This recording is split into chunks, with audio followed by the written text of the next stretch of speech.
You're listening to Talk Daredevil, the official podcast of the Save Daredevil campaign.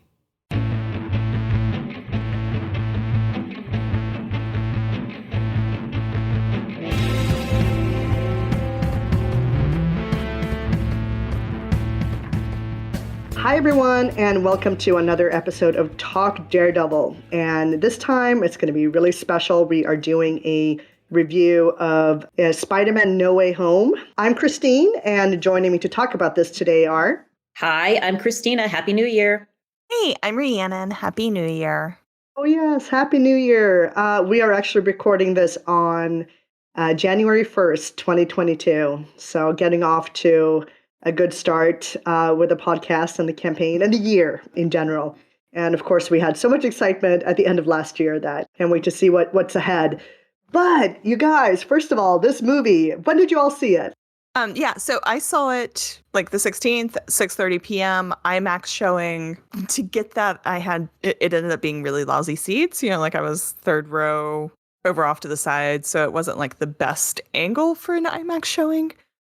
So I went and saw it again. I risked the Omicron variant and went to see it again a couple days ago in good seats, but I wanted to go back while the theater was still full. So both times I got the joy of like a full theater and people being surprised and having the reactions. Like I could have easily waited and seen it like 11 o'clock this morning and it'd been much safer. So I'm just crossing my fingers that my mask held up and the second viewing was worth it because I just wanted to hear that crowd reaction. I think I'm the last person in the campaign to have seen it. I saw it on Tuesday, the 21st, I believe. It was just, I really wanted to see it with some friends of mine, and that was the earliest they could do it. And that was fine. The audience was still quite enthusiastic, which was really great. And I made no attempt to avoid spoilers. It was fine. I'm one of those people who I can enjoy something a lot more if I know what the big points are going to be. This way, I'm not like stressed out during the whole film wondering what's going to happen. This does not give you any excuse to DM me with spoilers for anything, by the way. But I did not mind that. And I was impressed that even, like Rhi said, even now, there's a lot of reaction in the theater. So I was happy that I wasn't there so late that I missed that because that was exciting. Right. And speaking of spoilers, we should also mention before we go on that this is going to be a full spoiler review. We are going to talk about this movie. We have all seen it. We are going to assume that you've seen it as well. Anyway, I went to see it, I think, on the Thursday after it opened, which must have been the 16th. And I think we had a bunch of people from the team going that day. We had one of our team members in the UK had gone the day before, which is very exciting. I think I was the second one to go in, and that was only based on like the time difference, but since I'm in Europe, so I was like a few hours ahead. And I think by the time I left, we had like 3 others who were in movie theaters across the US, I think, among those people. So it's been fun just kind of experiencing this with everyone, all of us and everybody outside of the team and on Twitter and everywhere. It's just been amazing. I actually remained relatively spoiler-free except for the fact that I'd heard that Charlie was making an appearance. So I did know that going in. But aside from that, I had actually managed, there were a lot of, high-level, very probable rumors out there, but none of the details, which I'm happy about. But actually, let's maybe dig into that Charlie scene before we talk about anything else. Even though it's only like a minute out of a very long movie, it's maybe needs its own spotlight. So I think all of us were relieved that Charlie scene came very early in the movie. And that's where, like, Christine, you talk about going in completely unspoiled. I went in completely spoiled. Like, people on the internet, like Kristina said, don't hit me up and give me spoilers. But people at this point assumed I was completely spoiled on the movie. So, and that I wanted to know everything. So I knew that Charlie was in the movie. I knew he was in the first 40 minutes of the movie. But I was kind of excited that he came in the first 5 minutes so that it wasn't the whole movie. Like, oh, is this the moment? So it was really nice. And I feel like it was just a really natural way to bring him in. I couldn't agree more about the whole bringing him in early because I was really, really tense going in. Just kind of like that excitement, like you're looking forward to something, but you also kind of want to just be done with it because it was just like so much excitement for like all of us and so many of the fans, and you don't know like, okay, well, how is this scene going to play out? Is it going to be like a good scene? Is it going to be like terrible? What's going to be? So it was nice to have that out of the way, and then you could sort of focus on the movie itself. But was it in the first 5 minutes, even? I mean, I remember it was early, but Yeah, I didn't exactly have a stopwatch, but it was pretty close to the beginning. yeah, I mean, I remember being surprised by it too. No, I was just thinking maybe you actually had the exact. Yeah, I know. I'm sure somebody on the team has. I had a friend message me because I told all my friends, I'm like, when you see this, I need you to message me and tell me what the reaction is, from the audience. I really wanted to know. One of my friends had messaged me and said it was about 40 minutes, which seems a little late thinking about it, but that movie was long. The significance of the 40 minutes is that they did a press screening early where the press only saw the first 40 minutes. And that was when somebody, news trickled out of that and somebody reached out to me and was like, oh, it's in the first 40 minutes. So my reaction, I went in, I was wearing my team Save Daredevil shirt. I think everyone in the team, wore some kind of a Save Daredevil shirt, which was awesome. I was really happy that I didn't hear cheers for mine. I heard a lot of gasps and a lot of whispered, is that, like a lot of that, which was really exciting. I immediately, like subconsciously, both of my hands clamped down on the shoulders of the two people who were next to me. Luckily, they are people I live with, so it was cool. And I was floored by that scene. I was so floored, in fact, that I had to see that scene a second time, which I have. And I said, oh, wait, he was on the phone. I missed that. I was so floored that there he is, that I missed the fact that he was talking on the phone in that scene. I love the fact that, first of all, it was not multiverse shenanigans. That's not how they brought him in. They brought him in as our Matt. He felt like our Matt. He looked like our Matt. And I love how the writers wanted to make it extremely clear who he was, because I think they had Peter call him Mr. Murdock, and then they had Aunt May call him Matt. So it's like, seriously, we are hitting you on the head with this brick that he just caught, that this is Matt Murdock, the blind guy who can sense things. So I really appreciated that. And I was floating. Even though I knew it was going to happen, I had gone in spoiled. I knew that scene was going to happen. I was absolutely floating. It was wonderful.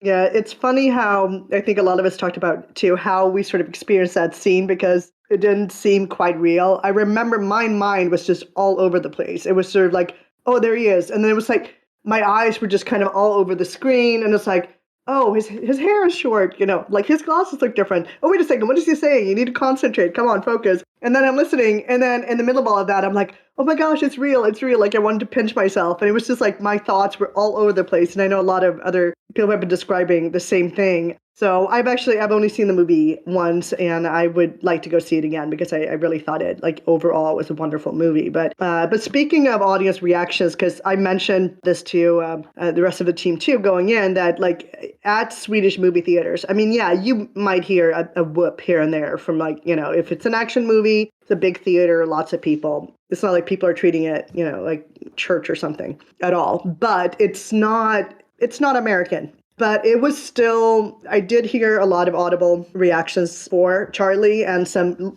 claps here and there. And of course, even more audible reactions later when the other Spider-Man appear and so on. But it was nice to still hear lots of cheering for Daredevil, because also, I mean, even with the next Netflix show, it's not like Daredevil is as known as a character in Sweden, I think, as he is in the US. So it's still, gratifying to know that there are a lot of people out there who have watched the show, are happy to see him back. And I mean, we have some that are following the campaign too, of course, but it was just, that was heartwarming and a nice moment. Yeah, and I think when I saw it, I was more, I think even the second time, well, I just really appreciate pirating is bad. Nobody should pirate movies. But somebody did pull out just the clip of Matt so I could watch it in the comfort of my home. Because still, even the second time I saw it, I was so focused on everybody's reaction.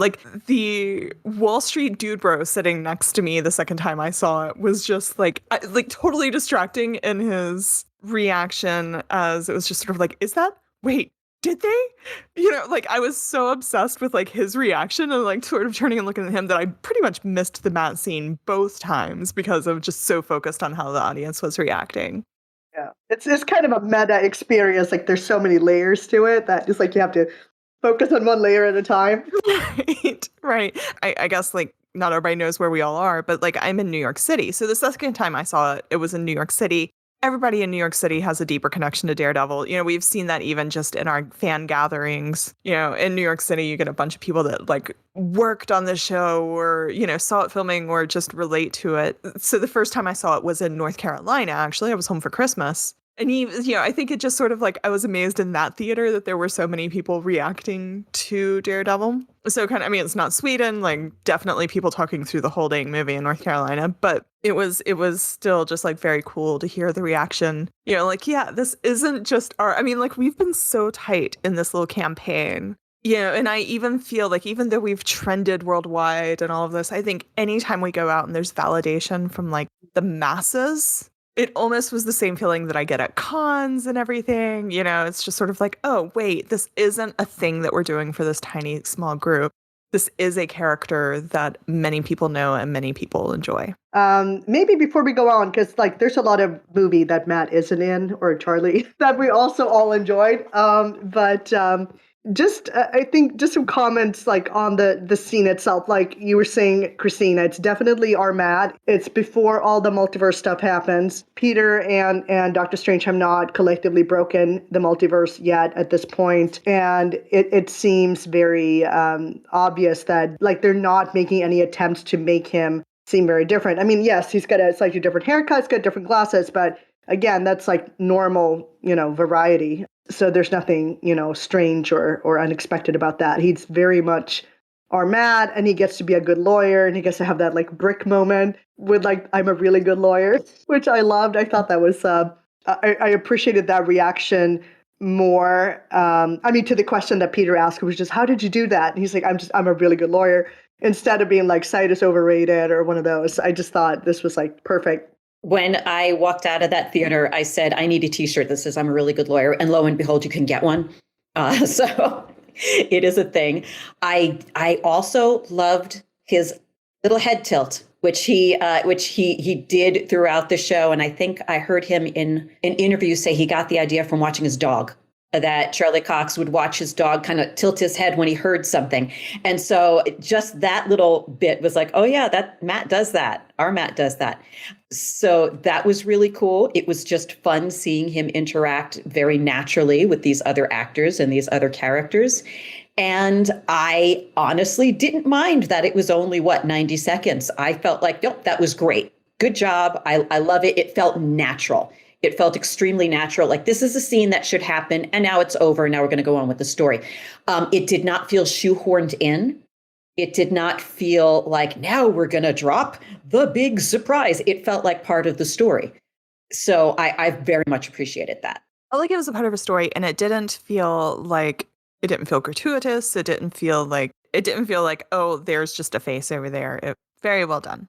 But it wasn't my favorite part of the movie. Same here. I thought I did have like high expectations for the movie as a whole going in. And a part of it was just like, it just seemed such a daring move to bring in all of these different characters from the different movies. And I was thinking like they wouldn't be doing this unless they were pretty sure that they were going to be able to pull it off.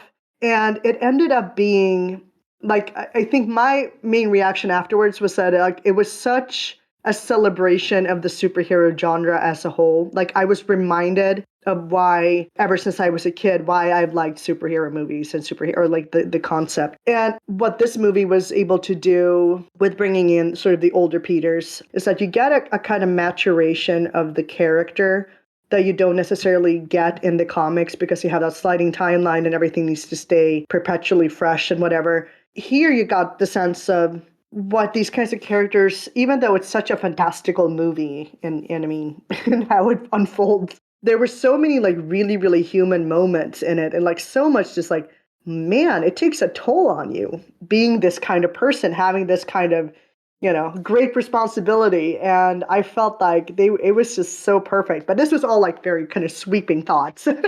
I had been hearing all this hyperbole, best Spider-Man film ever made, brilliant. So I thought, okay, don't overhype this for me. This is going to be ridiculous.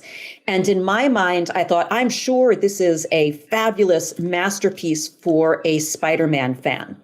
I have a very casual relationship with Spider-Man. I am not a Spider-Man fan. I have enjoyed what I've seen, but I have not devoured every moment of Spider-Man content. So I thought, yeah, I'm sure for that fandom, this is going to be amazing. And I'm sure I'll enjoy it. I'm buying the ticket from Matt Murdock. After I walked out of that film, I turned to my husband and said, I can't believe I'm saying that, but I would have adored that film even if Matt wasn't in it. I was floored by how much I liked it. There were scenes where I was laughing so hard that I was legitimately afraid I was going to miss dialogue because it was just that genuinely funny. And there were scenes that were deeply moving that I didn't think that it was really capable to go there in this kind of a film. Just deeply moving discussions about loss and about rage and about choices. And I just loved it. I can also say, like I said, casual Spider-Man fan. I saw the first two Tobey films. I saw Spider-Verse. That's all I've seen. And of course, the Tom Holland stuff. I've seen that. After seeing this, I want to go back and I want to see the Andrew Garfield Spider-Man films because I thought he was completely charming. And I want to see more of that portrayal. And I know there are probably people out there get very defensive of their own personal favorite Spider-Man. And I want to check it out. I want to see it because I really think I'm going to like it just because I was introduced to it from this film. I'm the same. I actually have never seen the other Spider-Man films at all, which was sort of like my little dirty secret going into all of this. But I was really curious what it would be from that standpoint. I didn't feel lost. I feel like they did a great job. Like, okay, these are other villains with other Spider-Men. And, you know, because some people afterwards, I saw some complaints that like, oh, there were too many just callbacks from previous ones. There was too much complaints like that. And I'm like, no, I've never seen those movies. And I found this incredibly enjoyable. I understood what catching MJ meant for Garfield Spider-Man. I knew, you know, I feel like the emotional punch was still there. And I feel like, I mean, I'm finding when I come out of Marvel movies now that I am just sort of hit with, wow, Marvel Studios is so good at movies. Like they are just so good at movies. Like where I still don't trust them with television, they can put together an amazing movie that does. It hits all those light points. It makes you feel things straight to the gut. It puts your heroes through amazing trials and wraps it all up in the end. I wish I could just go back and watch like the last act, the last third of it, you know, without having to buy a whole ticket and see the whole thing. It's an incredibly long movie and it went a lot of places, but it all felt worthwhile. Like there isn't any part of that journey that felt like, oh, this is some filler they threw in that could have easily been edited out or something. Though I'm sure some people feel that way, but I enjoyed those little light moments, you know, like the little chit chats between the Spideys felt very worthwhile. So overall, I'm incredibly happy with this movie. And I love where they leave Tom Holland's Spider-Man. He feels like he's in a world where he could be jumping around on rooftops with our Daredevil. There's some chatter out there, like maybe he'll be going up, you know, maybe he and Matt will get together and go against Fisk or something like that. They did leave it in a place where it feels like stuff like that could be possible. Overall, I just enjoyed the whole thing. I've seen all of the other Spider-Man movies. It's interesting with the Andrew Garfield, The Amazing Spider-Man, 2 movies that came out, was that, I mean, I'm sure they had been aiming for more, but it ended after 2. And honestly, the second movie, I remember in movie theaters being kind of bored by the last half of that movie. Which was not on Andrew Garfield at all. I really enjoyed his first movie, and I enjoyed him as Spider-Man in the second one as well. But I think the magic wasn't really there, so I can kind of see why it ended after just 2 movies. But it was, enjoyable having seen that. And it's also good to hear that from you guys. If you haven't seen all of them, it's still worthwhile, and it doesn't, you don't miss anything really. It's not like it's not like you have to go back and watch. Like everyone gets the concept pretty early on. And also with Spider-Man in general, you know who his villains are. And the whole Gwen Stacy thing, and it's like they permeated the popular culture enough that you have enough information going in. But speaking of like where they end up with Peter at the end, I'm interested to hear your thoughts on how that memory wipe came out at the end. I was thinking in my head about the comics run in which something similar happened with Matt Murdock's identity with Daredevil. I couldn't help but go there. I thought that last scene with him visiting his friends was so heartbreaking and so beautiful. The way that he's going to talk to them and then he sees the bandage on her head and is suddenly reminded of how much danger she was in because of him and his decision basically to just walk away. I'm sure that this is going to have massive repercussions. I'm sure that, this is definitely leading into Doctor Strange 2. And we saw the second post-credit scene, which is basically a little trailer, little teaser for Multiverse of Madness. I'm sure it's going to lead into that. That's going to be interesting to watch, I think. I also think just in general, the filmmakers made such smart choices in this film, from the fact that the entrance of the previous two Spider-Men, I had kind of imagined it being very heroic, them coming in with their suits to die, and it wasn't. It was quiet. They were both like, hey, hi, so what's going on? They weren't clueless. They knew something was going on, but it was very quiet, their entrances, which I thought was so interesting.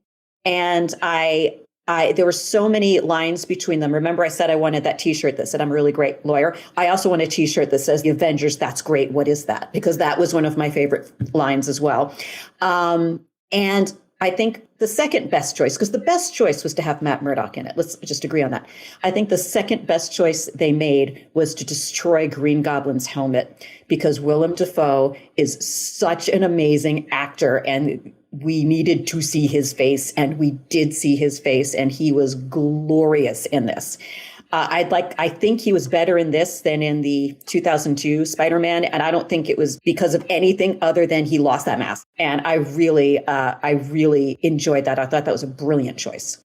As far as like Andrew Garfield, going into this movie, I've been rewatching Tick, Tick, Boom like over and over. I've just like become obsessed with that on Netflix.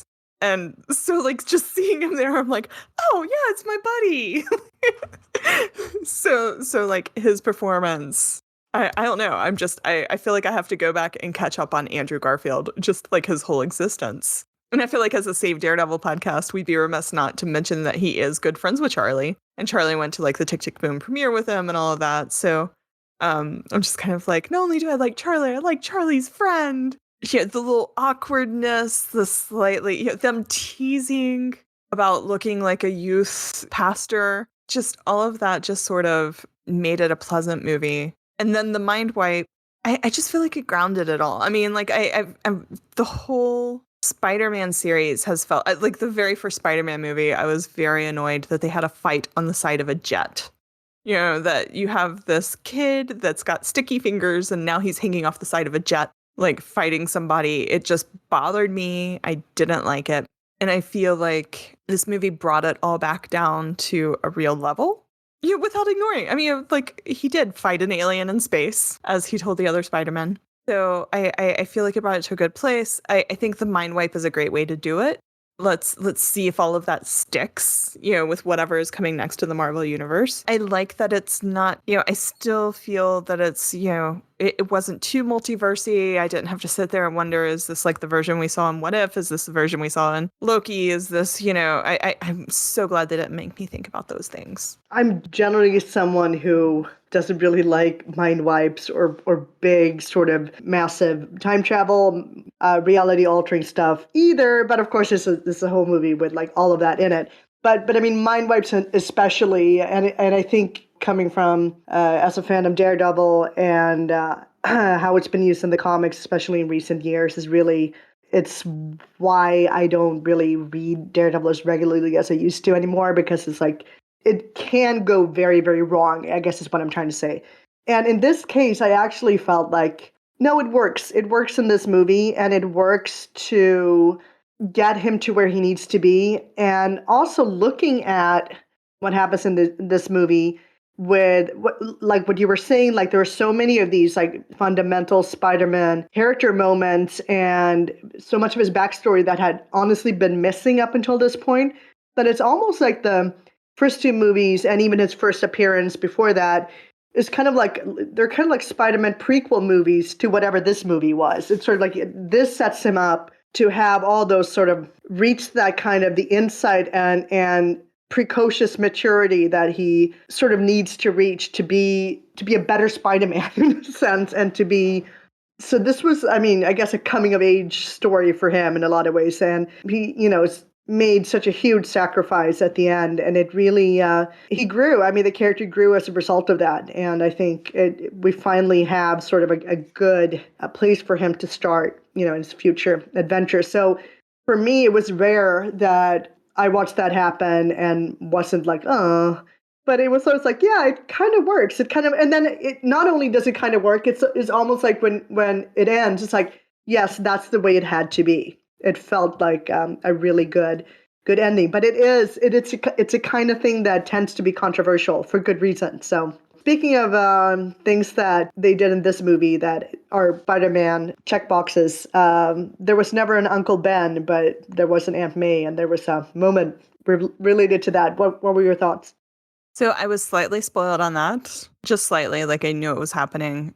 To me, it felt like a box being checked. I mean, it was sad. Like they did play the emotional side of it and all of that. But to me, I was just like, oh yeah, it's the third movie. The Aunt May has to die at this point. Like, and this does like trigger all of, the stuff later in the movie. So maybe I'm a little cold-hearted, but I was just like, okay, that happened. But meanwhile, the person that was sitting next to me during the second watch bawled through the whole third act. So like, I was seriously wanting to just like stop and comfort this woman. Like I felt so bad.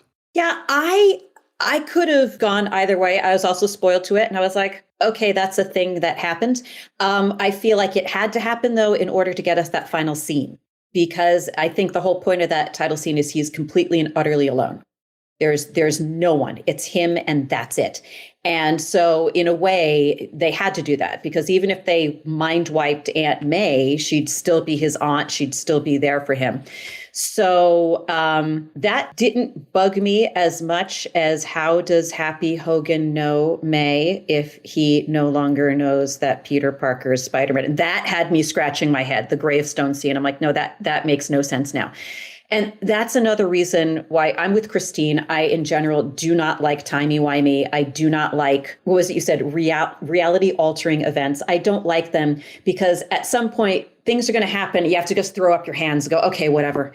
And that was an okay, whatever scene for me. Like, that made no sense. Yeah, I don't know. I don't know if there was a better way to get Peter to that point where he's all alone, though, besides killing Aunt May. And from an acting standpoint, I really liked her performance in it. I liked, her getting up and thinking she was okay and be like, no, it's fine. And then collapsing. I like that. I thought that was really interesting. But yeah, I'm officially meh on that. I've enjoyed Marisa Tomei in general in these movies, and also the fact that she's not like 100 years old. Yeah, the other Spider-Man movies have also, been better in that regard, especially the I think was it Sally Field in the Amazing Spider-Man one, who's also, not ancient. It doesn't look like it looks like it's his great aunt or something in the comics, which has always been. And I know a lot of people have been joking about that. It's always like, how is she just his aunt? Like he's supposed to be a teenager and this person looks like someone in a retirement home. So it always felt more realistic for me to just have someone who was not, and especially this day and age, like you're not ancient when you're 50 or 60 or even 70, it's like, it's not like that. So, and I think she's a good actress and she's fun. But that scene, one thing that actually kind of makes the memory wipe better, though, is that she did die, because otherwise I'm like, oh no, were they going to leave her around to like not remember she had a nephew? I mean, that would have been sort of terrible. I don't know. I don't think they could have done both of those, because that would have been too big of an ask. I guess the memory wipe was specifically that everybody forgets Peter Parker. So, like Spider-Man still had those appearances at her nonprofit that Happy was there for.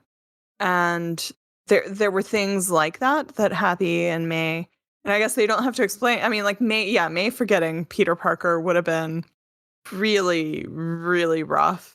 But they can remember Spider-Man, so I guess this world still has a Spider-Man. They just don't have a Peter Parker.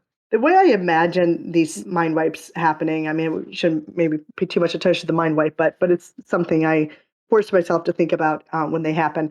It's like like you said, the scene with Happy and how he's talking to Peter and asking, "How did you know her?" And it's like, "Oh, through Spider-Man." From Happy's point of view, though, I mean, they first contacted him as Spider-Man. So the way I imagined kind of Happy's memory working, and I think for a lot of other people, is just sort of like, oh yeah, Spider-Man, and then have this sort of just weird fog around, like just, I mean, there's so many things in a day and with people and everything that it's just like, oh yeah, did that happen? Who was that? Where it's just sort of like you remember sort of the concept or like the idea of things that have happened, but just sort of kind of blot out the details.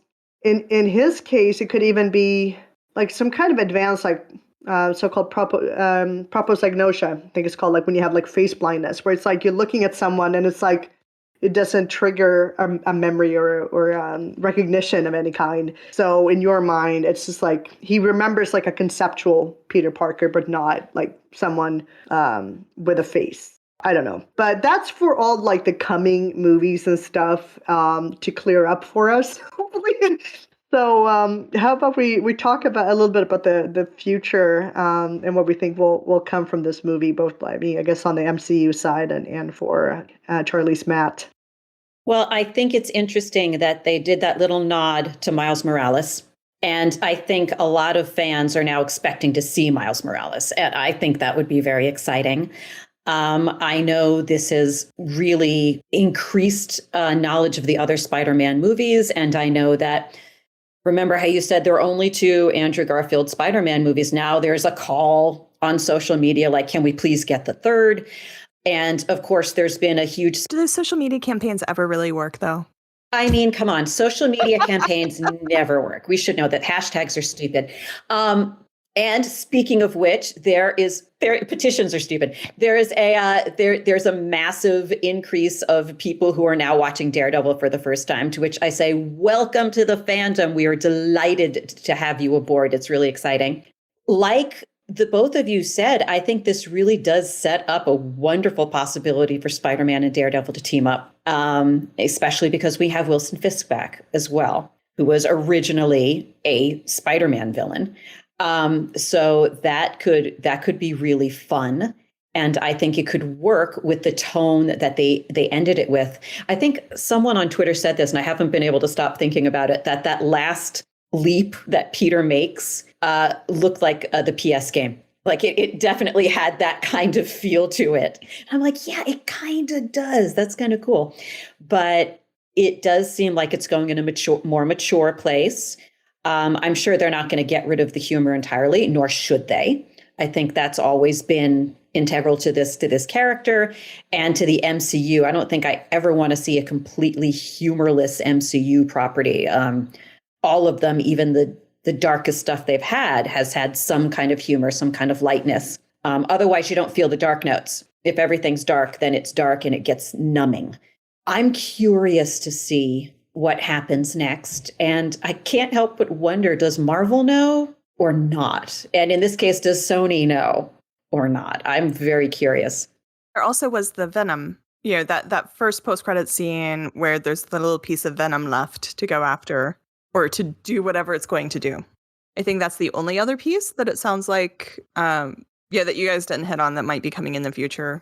But that would be a purely Spider-Man. And I don't even want to think about where the multiverse stuff could go. Like, I'll watch it and they're proving that, this movie spoon-fed it to me without it being obnoxious. But I don't want to think about where it's going. Yeah, I hope they can tie it together in a satisfactory way.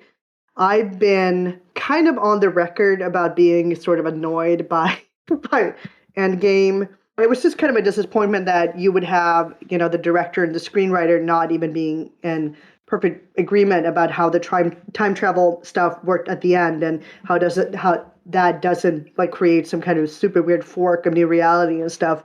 And for me, it's a kind of thing where like, yeah, no, time travel is, to our knowledge, not possible. Who knows how many different realities that would create? I mean, that's mind-blowing stuff in itself. But I feel like when you're getting such a rich web of all of these movies, all of these different, and especially with the movies spawning basically their own realities, and you're bringing in new realities, you're connecting to like older movies, and you're like, now we have Doctor Strange and the Multiverse of Madness. And I just hope like that they have enough people in control of like all the moving parts to at least be in agreement about what's happening and why, and so that there's like a consistency and a logic to it. And I mean, this is like this is not the moment to like hammer on the science stuff, but even when you remove even like characters are magical, you need to have an inherently consistent logic to how you build these kinds of worlds, or people are just going to be like, that doesn't really work. I mean, so I think it's important for them to have enough of a plan that at least all of their loose parts kind of fit together at the end. And who knows? I do think some of the multiverse stuff, I mean, like in this movie, it was interesting and they did something really interesting with it. But I think you need to be careful about what kind of just be careful not to introduce like just complications needlessly that you don't have answers to. Yeah, my personal hope for Doctor Strange and the Multiverse of Madness is that they end it. That's my personal hope, because one of the strengths of the MCU is that it really does feel like our world with these superheroes dropped in it. And there's only so much you can do before it's not our world anymore, that it just feels too ridiculous. And we already have the kind of stereotypical jaded New Yorker being able to shrug their shoulders about an alien invasion.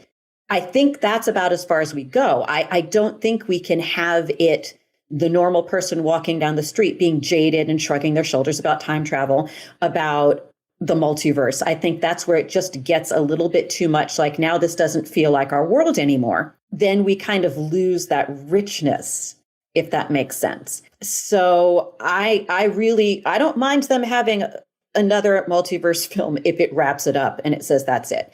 And this is not going to happen again because magic. I don't know. I would like to see it wrapped up. Or I would like it to be, I mean, which may be sort of the direction with like Secret Invasion and everything, like make it this thing that the big dogs are working on and the everyday people don't know about. If they're off planet doing something to fix these threads in the multiverse, and I can still imagine that New York City is going about its day to day as normally as New York City does now. I mean, I think like the big thing that Marvel has going right now is that the world has been turned on its side. And, we can almost relate to these people even more because we've gone through something completely different, but also world changing. It's fortunately not as bad as having the snap and the blip where like people disappeared for 5 years and they came back, because even that has been something that I've been like, oh, it is a lot to handle. And of course, we're always talking like, okay, we kind of had confirmation that, Matt is definitely in the MCU and going forward. And then, of course, you're going to start thinking, okay, what did he do during the 5 years? Was he there? Was he not? Who knows? So even that is just like complicated enough as it is. You don't need to add to it. And I mean, personally, I think Matt blipped. That's my headcanon. My headcanon is that the three of them made it. Foggy, Karen, and Matt made it. And they were up to their eyeballs busy in legal cases, dealing with first the sudden disappearance of these people and then the sudden return. I just have this scene in my mind where Karen's walking in going, okay, our 9 o'clock is this guy who's got remarried 2 years ago and now he's got 2 wives. Our 10 o'clock is this guy who sold a business because his business partner was gone and now the business partner's back and wants the business back. I kind of like the idea of the legal ramifications. And so far, I've been very happy with the little bits that we've seen in WandaVision and in Hawkeye, the little bits showing what that was like and showing the ramifications for a hospital. Everyone's back and you're in a hospital. What does that do? And again, it felt real and it felt like real people dealing with an extraordinary problem. I just don't know if it's possible to show real people dealing with the extraordinary problem of a multiverse. So yeah, I agree with with the idea that it could be interesting if this is something that only, the top dogs know about and the average person on the street just doesn't know. That could work. Time will tell where the future takes us. But I guess, please, Marvel, just make sure you have all your ducks in a row and that you have someone minding the ducks and herding the cats and doing all of that stuff so that it's you can keep it nice and clean and consistent and provide a nice sort of playground for our favorite characters to play on going forward. We're coming up on time. Do we have any sort of closing thoughts? Marvel, thank you for bringing back Matt. God bless you. That's fantastic. We're greedy and we want more. Same. Yeah. They did really well with this. And I just hope they can start bringing this type of quality to their TV shows. Is that the most backhanded compliment ever? It was in the back of my mind. Marvel Studios, you really, really know how to make films. That's all I'll say. No, I agree. And I think that all in all, this was an amazing movie. And it was, it's very definitely one of my top MCU movies ever and very, very near the top, possibly the best all around. I thought it was amazing. And it was such a great treat to see Charlie back as Matt and to have him be our Matt Murdock very sort of distinctly. We felt him in our hearts. And looking forward to see what's we're here on the first day of the year, and it's exciting times ahead, hopefully. And for all of you guys out there, let us know. We'd love to hear from you as always. And just as our constant reminder, we are Renew Daredevil on Twitter. We are Save Daredevil pretty much everywhere else. So do follow us on social media if you do not already. And we'll keep you up to date about all the exciting things that are hopefully ahead for us this year. And thank you so much for listening. And bye. Bye, everybody. Bye, everybody. Thank you for listening to Talk Daredevil, the official podcast of the Save Daredevil campaign. For more information on Save Daredevil, please visit our website at savedaredevil.com. Remember, Murdochs always get back up.